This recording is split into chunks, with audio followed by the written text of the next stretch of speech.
Hello, story lovers. Welcome back to my channel, Possessive Husband, Innocent Wife, Part 140.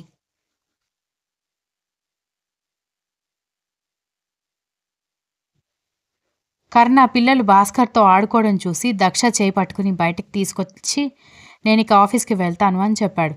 ఈ ఒక్కరోజు ఇంట్లో ఉండొచ్చు కదా, రేపటి నుంచి వెళ్ళొచ్చు కదా అనగానే లేదులే, డాడీ ఒక్కడే ఆఫీస్ చూసుకోలేడు. పైగా ఆఫీస్ స్టాఫ్ కూడా డాడీకి భయపడరు. అప్కమింగ్ ప్రాజెక్ట్స్ కంప్లీట్ చేయాల్సినవి చాలా ఉన్నాయి. నేను స్ట్రిక్ట్గా ఉంటేనే వాళ్ళు వర్క్ చేస్తారు అనగానే మీరు మరీ మాట్లాడతారు. మీకంటే ముందు మావయ్య గారే కదా ఆఫీస్ మొత్తాన్ని మేనేజ్ చేసింది. అప్పుడు ఏమైనా లాస్ వచ్చిందా? లేదు కదా అని అడిగింది దక్ష.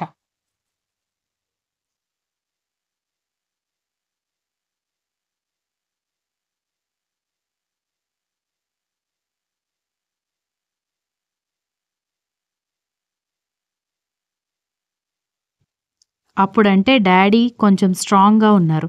పైగా ఆ టైంలో వర్క్ చేసే ఎంప్లాయీస్ ట్రస్ట్ వేరు. ఇప్పుడు అంతా కొత్త జనరేషన్ వాళ్ళు, నిర్లక్ష్యం ఎక్కువ, పట్టింపు తక్కువ. అందుకే వాళ్ళకి స్ట్రిక్ట్గా ఉండాలి. పైగా ఇక్కడ ఉండి కూడా నేనేం చేయను, మీ చెల్లెలు తమ్ముడు ఇద్దరు కాలేజ్కి వెళ్ళిపోతారు. పైగా ఇద్దరికి ఎగ్జామ్స్ టైం, ఫైనల్ ఇయర్ దగ్గరకు వస్తుంది. ఈ టైంలో వాళ్ళు నిర్లక్ష్యం చేశారంటే ప్రాబ్లం అవుతుంది. వాళ్ళు ఉండరు, నేనుండి ఏం చేయమంటావు? పైగా అత్తయ్య మామయ్య కూడా కొంచెం అసౌకర్యంగా ఫీల్ అవుతారు. ఎంత అల్లుడినైనా కూడా తెల్లవార్లు మర్యాదలు చేసుకుంటూ ఉండాలంటే కష్టం కదా అన్నాడు కర్ణ.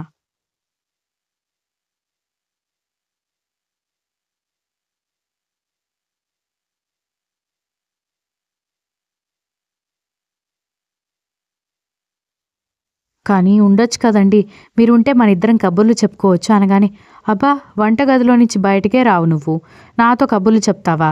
మన ఇంట్లో మా అమ్మతోక, మీ ఇంట్లో మీ అమ్మతోక పట్టుకొని తిరగడమే మాత్రమే నీకు అలవాటు. నా దగ్గరికి ఎప్పటికో వస్తావు అనగానే, మీరు మరీ నాటి, ఎప్పుడు చూడు అదే ఆలోచన. సరే మీ ఇష్టం, వెళ్ళండి, కనీసం సాయంత్రం త్వరగా రావడానికి ట్రై చేయండి అనగానే, ఓకే అంటూ ముద్దు పెట్టడానికి ముందుకు రావడంతో, ఇది మన ఇల్లు కాదు, మా ఇల్లు, చుట్టుపక్కల అందరి కళ్ళు మన మీదే ఉంటాయి మీ కారు కనిపించిందంటే అని అంది.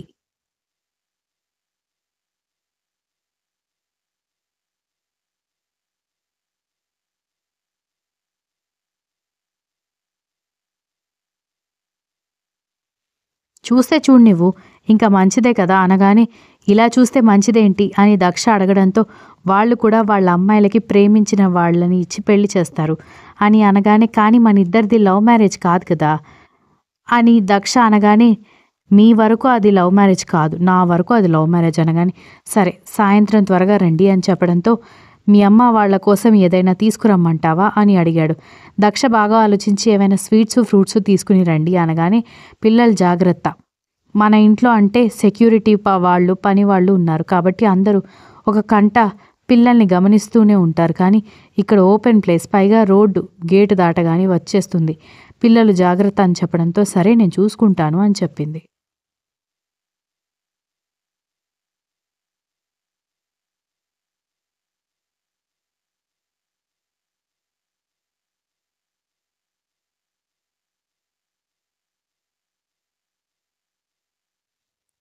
కర్ణ వెళ్ళిపోవడంతో దక్ష లోపలికి రాగానే, అల్లుడు గారు వెళ్ళిపోయారా అని మహాలక్ష్మి అడగడంతో, వెళ్ళిపోయారమ్మా అని చెప్పడంతో, మొన్న చిన్న పనుండి మీ తమ్ముడు కాలేజ్కి వెళ్ళినప్పుడు వచ్చేటప్పుడు నేను మీ నాన్న షాపింగ్ కోసం వెళ్ళాం.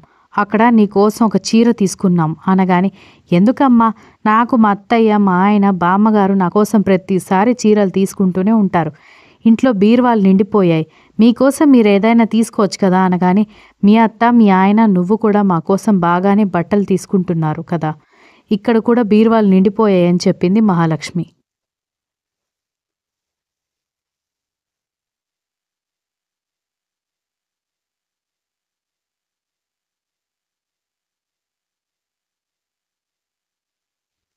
దక్ష నవ్వుతూ చూస్తూ ఉంటే, ఇదిగో ఇదైతే నీ రంగుకి నీకు బాగా సెట్ అవుతుందని తీసుకున్నాను అంటూ ఒక dark pink colour work sari చూపించడంతో, నిజంగానే చాలా బాగుందమ్మా అని అంది దక్ష. నీకు నచ్చుతుందని నాకు తెలుసు, అలాగే పెళ్ళైన తర్వాత మీ అత్త వాళ్ళు ఏదో ఒకటి పెట్టడమే కదా, అందుకే మీ నాన్నగారు అని చిన్న బాక్స్ బయటికి తీస్తుంటే, అమ్మా అందులో గనుక గోల్డ్ ఉందనుకో బాగో చెప్తున్నా అని అనగానే, మీ అత్త వాళ్ళు నీకెంత బంగారం అయినా చేయించి ఉండొచ్చు, మా చేతులతో పెట్టుకుంటేనే కదా మాకు సంతోషం అనగాని, అది కాదమ్మా, ఎందుకు ఇలా నా మీద వృధా చేస్తున్నారు? ఒకవేళ నన్నేదైనా పేద ఇంటికి ఇచ్చేసుంటే మీరు బాధపడినా అర్థం ఉంటుంది. కానీ మా ఆయన వద్దంటూ ఉంటే నాకు ఏదో ఒక బంగారం, డైమండ్స్ గిఫ్ట్‌గా ఇస్తూనే ఉంటారు. నేనేదో గొప్పగా చెప్పుకోవడం కాదు గానీ, గోల్డ్ కూడా చాలా ఉంది. ఎందుకిలా వేస్ట్ చేస్తున్నారు అని అంటూ ఉంటేనే, అక్క నేనిక కాలేజ్‌కి వెళ్తున్నాను అని దక్ష చెల్లెలు, నేను కూడా వెళ్తున్నానక్క అంటూ తమ్ముడు రావడంతో ఏదో ఐడియా వచ్చినట్టు ఆ బాక్స్ ఓపెన్ చేసి చూడగానే చిన్న బంగారు కమ్మలు కనిపించాయి.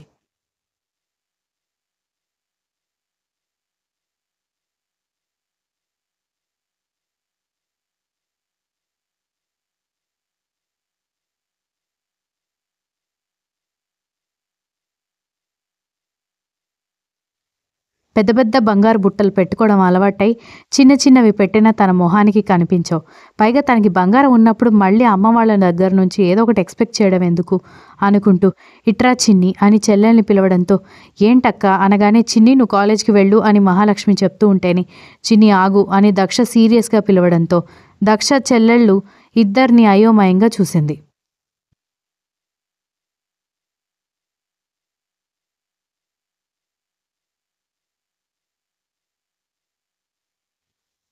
నీకేదో మూడినట్టుంది చెల్లెమ్మ అని దక్ష తమ్ముడు అనగానే, నువ్వుండు అని అంటూ దగ్గరికి వెళ్ళగానే, ఇలారా నువ్వు పెట్టుకునే కమ్మలు తీసే అనగానే తను పెట్టుకున్న రోల్డ్ గోల్డ్ కమ్మలు తీసేయడంతో దక్ష స్వయంగా తన చేతిలో ఉన్న కమ్మలు చెల్లెలికి తొడిగి, చాలా అందంగా ఉన్నావు అనగానే, అక్క అవి నీకోసం చేయించింది అమ్మ చెప్పింది అని అంది.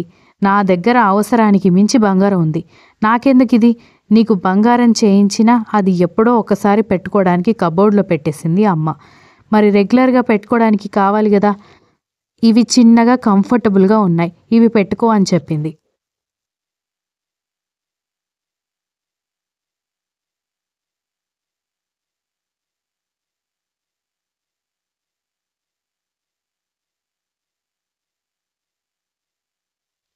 మహాలక్ష్మి సీరియస్‌గా చూస్తూ ఉంటే, తను కంగారు పడుతూ ఉంటే, నువ్వు అమ్మనేం పట్టించుకోకు. ఒకవేళ మీ బావగారు ఈ టైంలో ఇంట్లో ఉన్నా కూడా ఇదే మాట చెప్పేవారు. ఇక కాలేజ్‌కి వెళ్ళు అనగానే, ఎందుకే నీకోసం చేపించినవి దానికి పెడుతున్నావు? అయినా అదింకా చిన్నపిల్లే. బంగారం అలా బయటికి పంపిస్తే ప్రమాదం కదా అనగానే, అమ్మా నువ్వింకా ఏ జనరేషన్‌లో ఉన్నావు? పైగా చిన్నికి 20 ఏళ్ళు దాటిపోయాయి. ఇంకా తనని తాను ఎలా చూసుకోవాలో తెలీదు అనుకుంటున్నావా?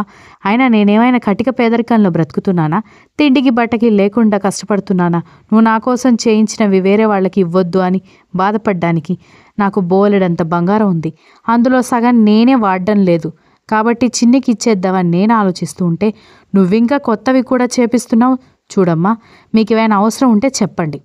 మీ అల్లుడు గారు, మా అత్తయ్య గారు ముందు వెనుక ఆలోచించకుండా మీకు కావాల్సినవన్నీ తెచ్చి కాళ్ళ దగ్గర పెడతారు.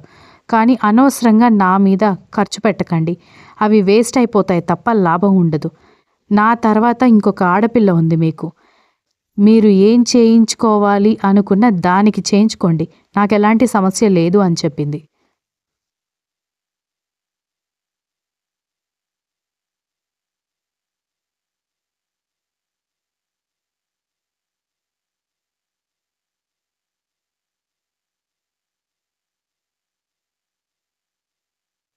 ఇంతలో బుడ్డది తల్లి దగ్గరకొచ్చి, డాడీ ఎత్తడమ్మా అనగానే, మీ డాడీ ఆఫీస్‌కి వెళ్ళాడని చెప్పడంతో, నాకు డాడీ తావాలి అని అంది.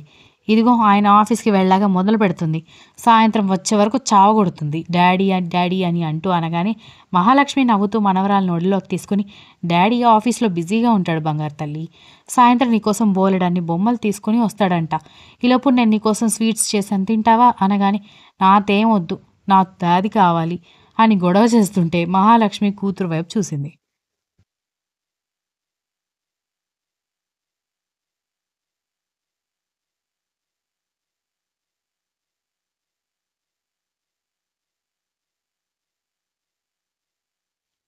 దక్ష చేసేదేం లేక కర్ణకి వీడియో కాల్ చేయడంతో, ఏంటి మేడం గారు ఈ టైంలో ఫోన్ చేశారు అనగానే, మీ కూతురు మీతో మాట్లాడాలని గొడవ చేస్తోంది అంటూ కూతురు వైపు ఫోన్ చూపించింది.